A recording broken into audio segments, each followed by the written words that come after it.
Selamat siang para sejawat sekalian. Kita ketemu kembali. Pada hari ini kita membahas topik tentang autoimun. Kenapa saya pilih penyakit autoimun pada kali ini? Karena para sejawat yang di daerah ataupun yang belum mengenal penyakit autoimun itu tidak mengerti kenapa terjadi penyakit autoimun, dan autoimun selalu dikaitkan dengan autoantibody. Tidak semua autoimun itu ditandai dengan autoantibody. Yang dikenal banyak autoantibodinya hanya penderita SLE. Pun itu bervariasi tergantung genetiknya profil autoantibody yang muncul. Karena kita sudah melakukan penelitian, ternyata autoantibody kita patternnya berbeda dengan autoantibody yang ada di negara-negara lain atau suku-suku lain di luar Indonesia. Mungkin di suku kita akan lebih menarik lagi karena kita dari berbagai suku dan ada suku-suku yang masih terisolir untuk belajar autoimun yang lebih dalam lagi. Kali ini saya sampaikan tentang bagaimana proses autoimun itu terjadi.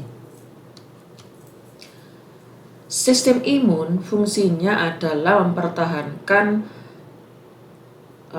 kekebalan tubuh kita supaya tidak menjadi sakit. Tetapi sistem imun itu kalau bermasalah, kita pun akan menjadi sakit. Ada dua kelompok penyakit besar yang dilaporkan menjadi penyebab penyakit sistem imun, yaitu imunodefisiensi dan autoimun. Sedangkan autoimun itu di dunia dikenal ada 200 atau lebih, bahkan lebih, yang dibagi-bagi menurut jaringan atau organ yang terlibat. Menurut sejarahnya, autoimun itu dilaporkan pertama kali oleh Paul Ehrlich, yaitu ada horor autotoksis, di mana dia menduga bahwa sistem imun kita mempunyai sifat horor autotoksik yang mengenali self antigen sehingga menjadi penyakit autoimun. Sedangkan penyakit autoimun itu sendiri dibagi menjadi organ spesifik dan non-organ spesifik atau systemic autoimmunity. Kenapa sih terjadi penyakit autoimun? Yaitu karena adanya disregulasi sistem imun itu yang tidak terkendali. Terjadinya autoreaktif sel, terjadinya break toleran, terjadinya disregulasi sitokin, disregulasi Treg, dan MHC kontrol yang kurang baik. Autoimmunity artinya sel imun mengenali self antigen. Pada umumnya menimbulkan penyakit morbidity dan mortality, di mana 7% populasi di dunia ini diperkirakan menderita penyakit autoimun, dan mungkin ini angkanya makin naik karena kemampuan dalam diagnosis maupun terapi yang makin maju di bidang penyakit autoimun. Faktor-faktor yang mempengaruhi autoimmunity itu antara lain faktor genetik, faktor lingkungan, infeksi, dan yang mendasari terjadinya proses autoimun atau pengenalan autoantigen itu adalah hilangnya sistem toleransi daripada sel T ataupun sel B. Manifestasinya sangat beragam dan penyakit autoimun itu cenderung munculnya itu lebih lama atau membutuhkan waktu setelah terjadinya suatu inisiasi proses autoimun, dan prosesnya progresif, pada umumnya progresif. Faktor patogenesis yang tidak bisa dipisahkan satu dengan yang lain yaitu faktor genetik, faktor lingkungan yang menimbulkan respon imun disregulasi, di mana tidak ada seseorang muncul autoimun kalau dia tidak mempunyai faktor genetik. Jadi faktor genetik merupakan peran utama terjadinya penyakit autoimun, sedangkan faktor lingkungan merupakan trigger atau terpicunya suatu proses autoimmunity yang menimbulkan disregulasi sistem imun. Ini contoh dari suatu penyakit yang organ spesifik sampai yang sistemik. Graves' disease kita tahu penyakit autoimun pada tiroid, Hashimoto thyroiditis itu organ, single organ. Tetapi makin ke bawah dia dari diagram ini makin sistemik. Jadi semua organ di dalam tubuh kita menjadi target daripada sistem imun sebagai self antigen. Dasar imunologi dalam mempelajari penyakit autoimun, kita harus tahu dasar-dasar imunologi, bagaimana sih proses imunologi itu berjalan bila ada bakteri atau virus atau bahan-bahan toksik di dalam tubuh supaya tubuh kita tidak sakit dan tidak terjadi kerusakan daripada organ-organ tubuh kita. Bahwa sistem imun itu ada sistem imun innat dan sistem imun adaptif, di mana sistem imun innat ini adalah merupakan first line defense, pertahanan pertama yang membedakan antara patogen dan non patogen. Kemudian dia akan memberikan informasi kepada sel-sel adaptif yaitu sel T dan sel B untuk mengeliminir atau melokalisasi respon imun terhadap patogen atau injuri yang terjadi di dalam tubuh kita, bisa melalui humoral immunity maupun cell mediated immunity. Tubuh kita mempunyai barrier mekanikal yaitu misalnya konjungtiva, mukosa, kemudian kulit, asam lambung, dan mempunyai chemical barrier misalnya lisosim, fatty acid, defesin, dan masing-masing individu itu mempunyai berbeda-beda dalam physical chemical barrier, kekuatan fisikal dan chemical barriernya. Kita setelah mengenal physical dan chemical barrier, maka kita mengenal sel-sel imun yaitu yang sangat berperan di dalam tubuh kita, yaitu sel imun adaptif, yaitu sel B dan sel T, di mana sel B dimaturasi di bone marrow, sedangkan sel T dimaturasi di limfosit. Di sini diedukasi untuk sel T ataupun sel B tidak mengenal autoantigen, di mana kalau ada sel T atau sel B yang mengenal autoantigen, maka di dalam selanjutnya dia akan mengalami delesi atau apoptosis. Tetapi bila tidak mengenal autoantigen baik sel T maupun sel B, maka dilepaskan ke sirkulasi untuk toleransi perifer. Kemudian dia masuk, sel-sel ini masuk ke jaringan limfoid, spleen, mukosa, kutaneus atau limfoid tisu untuk menjadi sistem pertahanan tubuh yang ada di dalam tubuh kita. Maturasi sel T tadi sudah saya sampaikan bahwa terjadi sedetimus dan mayoritas terjadi di medula, di mana dia bila mengenali self antigen mengalami negative selection.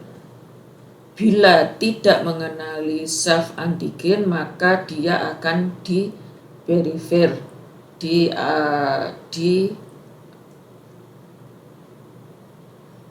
dilanjutkan ke perifer untuk mengalami maturasi atau toleransi perifer. Maturasi fagosit juga terjadi di bone marrow, kemudian darah, dan apabila sampai di suatu jaringan maka monosit ini akan menjadi aktif. Pada sel otak menjadi mikroglia, di liver menjadi cover cell, di alveolar menjadi alveolar makrofag, di tulang menjadi osteoklas.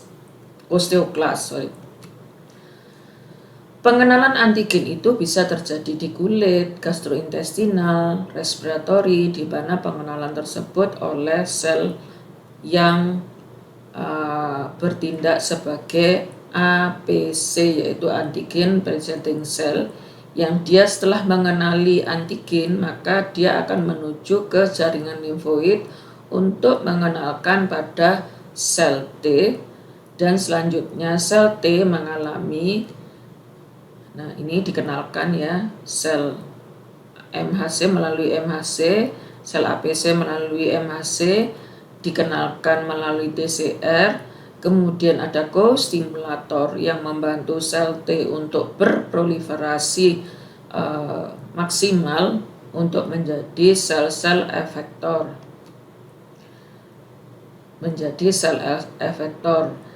Dan sel T ini selain berkembang menjadi sel efektor, dia akan berdiferensiasi menjadi TH1, TH2, memoris sel T.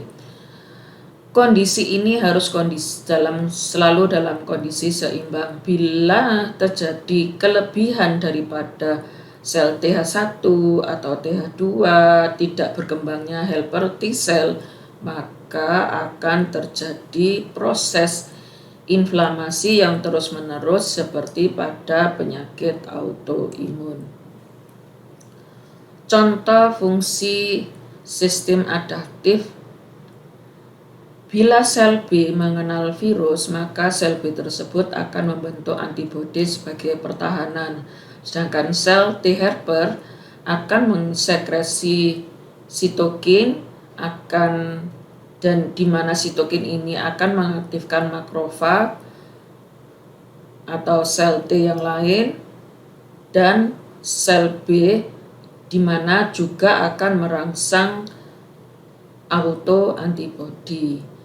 Sedangkan CD8 cytotoxic limfosit itu CTL, maka dia bila mengenali adanya antigen di dalam sel maka dia penghancur langsung terhadap sel yang mengandung antigen tersebut. Mekanisme autoimun tidak lepas dari mekanisme tubuh atau sistem imun mengenali antigen ini. Jadi tidak semua autoimun itu ditandai dengan autoantibodi, tergantung peran apa yang menonjol daripada sistem imun tersebut. Tadi sudah saya jelaskan ya, respon imun terhadap antigen, bahwa kalau ada infeksi ditangkap oleh makrofag. Makrofag ini akan mempersembahkan ke sel T, sel B, atau infeksi ini langsung makrofag langsung didestruksi yang kita kenal dengan autoinflamasi. Kalau makrofag ke sel T nanti akan berdiferensiasi TH1, TH2, TH17, Treg, sedangkan sel B membentuk autoantibody yang tujuannya untuk mengeliminasi dan repair daripada sel-sel yang rusak oleh patogen.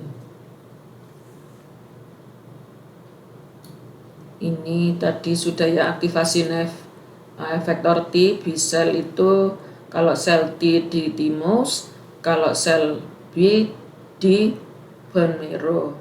Jadi proses netralisasi antigen, kalau sel B mikrob, kemudian sel B ini mensekresi antibodi, kemudian antibodi mendestroyed mikrob tersebut. Kemudian kalau T helper, TH1 atau TH2 mensekresi sitokin, tadi yang sudah saya jelaskan seperti tadi.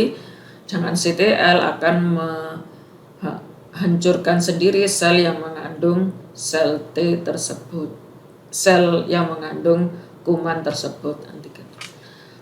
Jadi ada hubungan antara sel inat maupun sel adaptif dalam hal ini untuk mengontrol adanya bakteri maupun bakteri atau antigen, self antigen, untuk tidak merusak tubuh kita semakin jauh dan semakin jauh. Contohnya bila ada infeksi di mana tidak terkendali akan menjadi septic shock. Bila mampu mengeliminasi maka akan sembuh, sedangkan aktivasi sel T dan sel B itu bila tidak terkendali akan terjadi penyakit autoimun. Bila terkendali maka berhasil mengendalikan patogen di dalam darah. Membran yang ada di dalam sel atau membran reseptor dalam sel, yaitu ada membran ekstraseluler, ada intraseluler.